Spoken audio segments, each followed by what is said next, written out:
dipersembahkan oleh Selamat Hari Raya Idul Fitri. Minal aizin, wal faizin, mohon maaf lahir dan batin. Selamat malam para pemirsa, ketemu lagi di Hot Room dengan saya Hotman Paris. 81 tahun yang lalu, Soekarno dan Hatta memproklamirkan kemerdekaan Indonesia dengan Undang-Undang Dasar sebagai konstitusi yang isinya yang paling pokok adalah Indonesia adalah negara hukum. Tapi apa yang terjadi? 81 tahun sudah berlalu, ide negara hukum itu masih jauh dari harapan. Bahkan sepertinya sering justru hukum itu yang harusnya melindungi masyarakat malah dipakai untuk menyengsarakan rakyat. Kasus Amsal Sitepu yang viral belakangan ini membuat Indonesia adalah negara pertama di dunia yang bisa mengetahui berapa harga pokok suatu ide. Harga pokok suatu ide, karena tidak ada negara di dunia ini yang mempunyai harga pokok suatu ide. Ide kreativitas setiap orang berbeda-beda. Padahal untuk perkara korupsi, suatu tindakan korupsi hanya terjadi apabila dipakai uang negara untuk membeli sesuatu produk yang jauh dari harga pasar. Ide editingnya Amsal Sitepu dianggap nol, tidak bernilai. Belum lagi ide-ide yang lain. Apa yang terjadi dengan negara ini? Bukan hanya kasus Amsal Sitepu, banyak kasus sekarang ini kalau no viral, no justice, tidak akan tercapai keadilan. Kasus Pandi di Batam, baru 3 hari bekerja, sudah dianggap mengetahui isi muatan kapal hampir 2 ton narkoba milik orang Thailand. Mana mungkin orang Thailand memberitahuan kepada pegawai yang bekerja 3 hari, itu narkoba loh, 1,9 ton. Kasus Radit di Pengadilan Negeri Mataram, tidak ada yang melihat dia membunuh pacarnya, dia sendiri 20 luka di tubuhnya. Apakah ini korban menjadi terdakwa? Ada apa dengan negeri ini? Ada apa? Begitu banyak sekarang keluhan datang ke Komisi 3 DPR yang sebelumnya sudah ribuan kasus datang ke Hotman 911. Inilah Hot Room. Amsal Sitepu bukan tipu-tipu. Saya cuma pekerja ekonomi kreatif biasa, Pak. Saya nggak punya wewenang dalam anggaran, Pak. Nama Amsal Christy Sitepu mendadak ramai diperbincangkan. Direktur CV Prameslen ini menjadi terdakwa atas dugaan penggelembungan anggaran atau markup dalam proyek pembuatan video profil 20 desa di Kabupaten Karo untuk tahun anggaran 2020 hingga 2022. Polemik mencuat ketika hasil audit inspektorat menganggap biaya untuk jasa kreatif seperti konsep, mikrofon, editing, dan dubbing seharusnya tidak bernilai atau nol. Padahal Amsal mematok tarif Rp30 juta per desa dalam pembuatan video profil. Perdebatan mengenai batasan antara nilai karya seni dan nilai administratif seringkali berujung pada sengketa hukum yang pelik di tingkat daerah. Bahkan besarnya perhatian publik membuat Komisi 3 DPR RI turun tangan, menggelar rapat dengar pendapat umum. Meskipun Hakim Pengadilan Negeri Medan menyatakan Amsal Christy Sitepu tidak bersalah dalam kasus korupsi pembuatan video profil desa di Kabupaten Karo, Sumatera Utara. Namun, kasus yang menimpa Amsal Sitepu menjadi pertaruhan besar bagi masa depan perlindungan hak intelektual dan jasa kreatif di Indonesia. Karena selain menentukan nasib seorang videografer, namun juga menjadi presiden hukum bagi ribuan pekerja kreatif lainnya yang kerap bersinggungan dengan proyek pemerintah.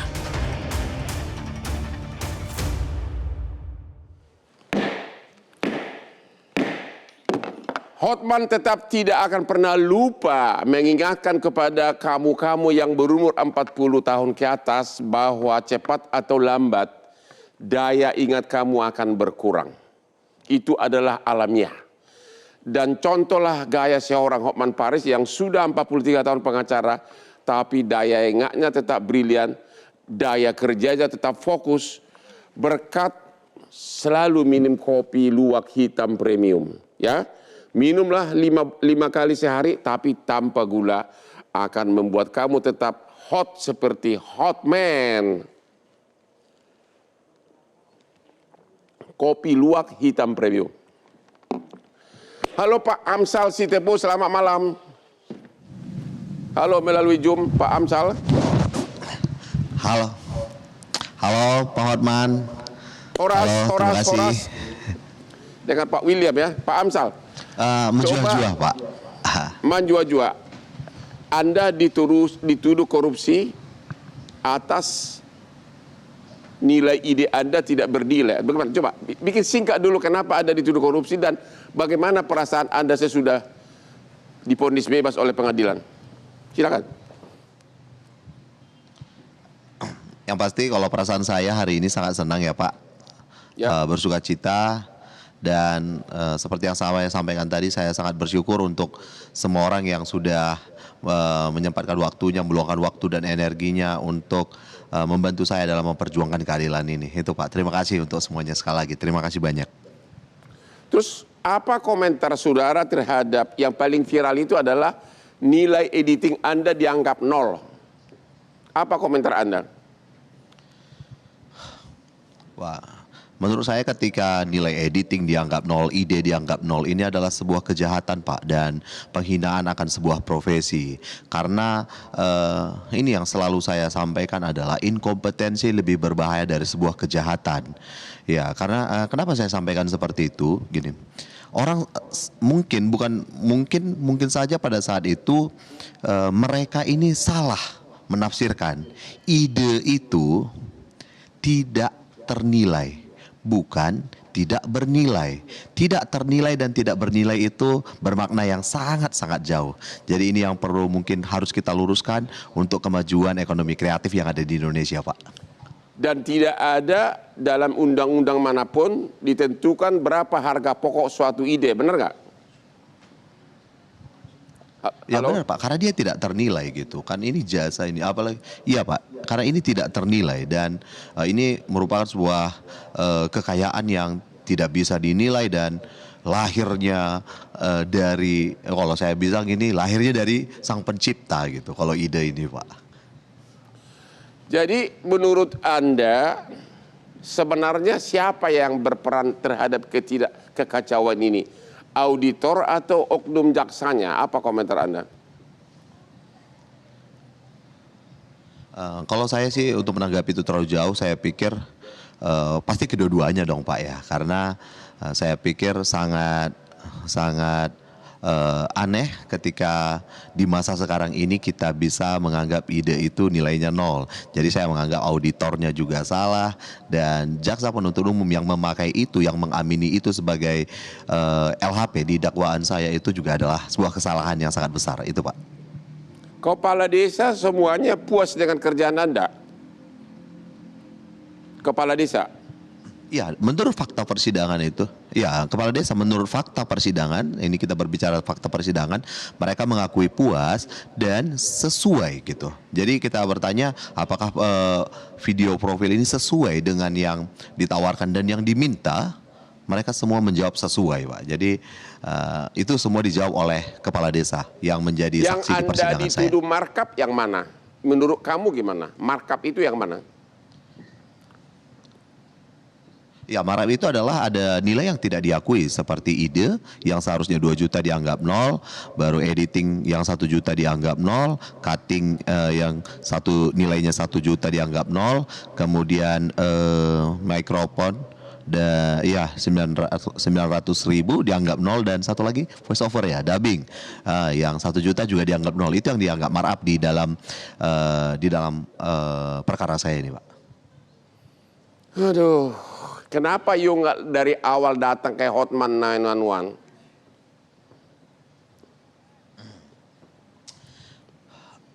Wah, ini pertanyaan yang sangat baik menurut saya Pak. Jadi sebenarnya kami pun sangat yakin dari awal, bahkan dari kalau bisa dilihat runut dari awal itu, bahkan saat penahanan itu saya menolak memakai masker Pak, dan saya selalu tersenyum karena saya sangat merasa lucu kenapa saya bisa ditetapkan menjadi tersangka. Dan sebenarnya dari awal itu kita selalu melakukan perlawanan hukum lah ya, dengan sangat baik ya, dibantu dengan oleh penasihat hukum saya juga yang sangat jeli, dan sebenarnya kita sangat optimis untuk hasil yang sangat baik. Dan ya sebenarnya kita berharap semua pihak mengatensi kasus ini dari awal, termasuk Hotman 911 pastinya. Oke. Drone di kontrak Anda katanya drone itu 30 hari, ternyata 12 hari.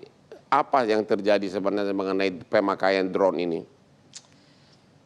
Ini Pak, ini yang kita harus pahamin ya. Jadi dalam penyusunan hari, dalam penentuan hari dalam pembuatan sebuah video itu, ini berbeda dalam pekerjaan fisik Pak. Karena dalam penentuan hari itu, ini kita belajar sama-sama dan saya juga masih belajar, itu ada bukan hanya harus dihitungkan berapa hari selesainya gitu, nggak bisa Pak. Jadi ada 3 tahapan. Yang pertama itu adalah net time atau profit time, waktu pasti. Dan yang kedua itu adalah buffering time, waktu yang tidak terduga. Dan yang ketiga itu revisi time, waktu untuk revisi gitu. Jadi kalau untuk buffering time ini Pak, dia sulit menghitungnya karena dia ini kan waktu yang tidak terduga. Apalagi kan pekerjaan pembuatan video profil desa ini banyak dilakukan di outdoor atau di luar ruangan. Jadi kalau hujan misalnya, atau misalnya di desa ketika kita sudah jadwal ke desa, ada sesuatu duka, keadaan duka yang mungkin itu membatasi kita untuk mengambil gambar, ada lagi revisi, ada yang mau ditambahi dan dikurangin. Jadi penentuan hari ini Pak, maksudnya adalah jadwal maksimal. Saya analogikan seperti ini Pak. Kebetulan 3 hari yang lalu ini saya pangkas Pak. Saya pangkas dan ini saya potong rambut, dan saya bertanya harganya berapa. Harganya itu 30.000. Dan saya tanya ini kira-kira berapa lama? Karena berapa lama ini pangkasnya gitu. Dan dia jawab setengah jam gitu. Dan kemudian saya lihat dari waktu itu 15 menit dia menyatakan sudah selesai, dan dia lihat masih ada yang kurang Bang gitu. Setelah saya lihat, wah sudah sangat bagus gitu. Dan saya tetap membayar 30.000 Pak, bukan membayar 15.000. Benar itu. Yang Jadi penting, analoginya sangat sederhana. kalau Ini, orang bule bilang yang penting work pekerjaan deliver, selesai artinya dan puas. diserahkan hasil pekerjaan, ya kan? Yes. Oke, pada pengacara Ya, William. benar Pak. Ya Pak. Pengacara dari William Sitepu, apa yang terjadi? Apakah ini kriminalisasi atau apa? Halo? William? Ya. Ini kriminalisasi atau apa? Silakan.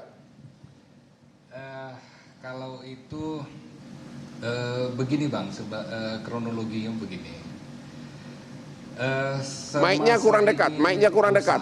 Masih saksi. Mic-nya kurang dekat. Ini nyala.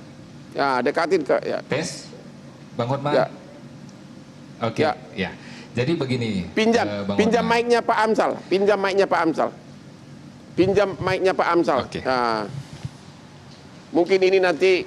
Ya, baik. Mic-nya, Gimana oke. Bang Hotman suaranya? Ya, oke, bagus. Oke. Siap. Jadi begini kronologis awalnya.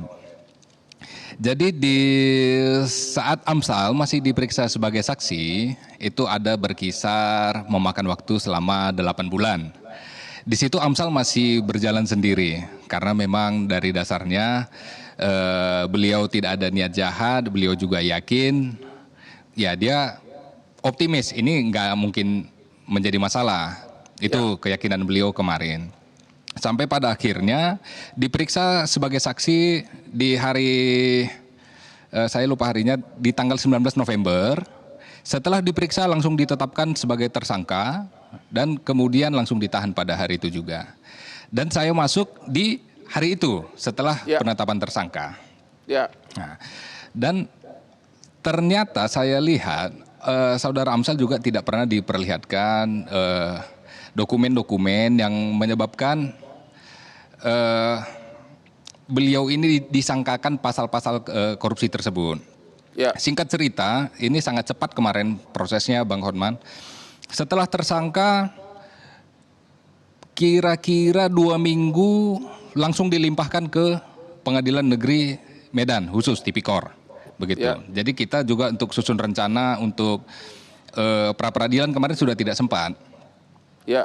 Setelah sidang berjalan, pembacaan dakwaan barulah data-data diberikan kepada kita. Itu pun setelah saya menyatakan di muka persidangan langsung menuju majelis hakim, saya tidak melanjutkan kepada pembuktian kalau dokumen itu belum sampai di tangan kami. Ya. Setelah itu singkat cerita diberikan kepada kami, masuk ke pembuktian, barulah yang menurut kami banyak kejanggalan yang kami temukan. Pelanggaran Salah hukum satu yang yaitu utama misalnya apa yang utama? tentang yang unsur korupsinya tidak dipenuhi, apa yang utama menurut Anda? yang menurut saya yang paling krusial itu adalah ketika cara menentukan jumlah kerugian negara. Ya. Di mana kita ketahui kerugian negara ini kan ditentukan oleh inspektorat. Ya. Yang sudah ada juga di BAP tentunya. Ya. Ternyata setelah diperiksa, didatangkan sebagai ahli, ternyata ada ahli lain Bang Hotman yang memeriksa. Ya. Dan alasan inspektorat menyatakan seperti itu karena mereka tidak punya keahlian untuk menilai sebuah karya videografi. Ya. Tentunya kita bertanya-tanya, jadi siapa ahli lain ini? Ternyata di penyidikan juga tidak pernah diperiksa. Di persidangan juga tidak pernah dihadirkan. Lalu bagaimana kita melihat kredibilitas dia? Apakah ini seorang ahli benar? Kan tidak mungkin. Kan menurut undang-undang orang yang kerugian menyatakan, negara itu kan harus BPK atau ya kalau ditunjuk BPKP. Gimana itu? Itu yang saya maksud Bang Hotman. Ternyata ahli ini juga tidak berani muncul di persidangan. Ya. Maka itu juga bunyi putusan tadi menolak keseluruhan keterangan ahli itu yang sudah pasti menyebabkan kerugian negara ini kabur. Ya. Tidak terpenuhi unsurnya jadinya. Itulah salah satu alasan untuk hari ini kita mendapat putusan bebas. Kira-kira begitu Bang Hotman. Oke, sebagai pengacara kan Anda biasanya nanya apa yang terjadi. Kan ini tidak ada mens rea. Apakah si Amsal Sitepu ini kurang lobby di awal, kurang kasakusuk atau gimana? Kenapa Sorry Bang, sampai segini? agak hilang tadi Bang. Yang terjadi apa? Kenapa? Apakah karena si Amsal ini kurang lobby, kurang mendekati kejaksaan atau bagaimana? Ya kalau masuk ke ranah sana saya kurang tahu pengertiannya ya Bang, karena ini pun pemeriksaannya agak lucu. Dari saksi, pemanggilan saksi pertama itu di bulan 3 tahun 2025. Ya. Pemanggilan selanjutnya ini jaraknya lumayan jauh Bang Hotman. Kalau saya ikuti dari keterangan saudara Amsal, ini 8 bulan. Dipanggil Coba jawab singkat. menjadi saksi Coba kedua jawab kalinya, singkat. langsung Menurut ditetapkan sebagai Anda, tersangka. Apa yang terjadi kok sampai kasusnya sampai ke pengadilan dan ditahan? Coba bikin dulu clue dikit aja, pengacara kan biasa. Apa yang terjadi? Oknumnya yang parah atau apa? Ayo dong. Kalau menurut saya terlalu dipaksakan Bang Hotman oleh Terlalu oknum. dipaksakan. Tapi tentunya untuk lebih jelasnya kita harus lebih jauh. Jadi sampai hari ini tidak ada perhitungan kerugian negara dari BPK atau lembaga yang ditunjuk oleh BPK, misalnya BPKP atau akuntan, tidak ada. Tidak ada. Tidak ahli. ada Bang Hotman. Itu Sama suatu sekali pelanggaran tidak ada. menurut undang-undang. Kita ketemu lagi, istirahat dulu sampai ketemu. No viral, no justice di negara hukum ini.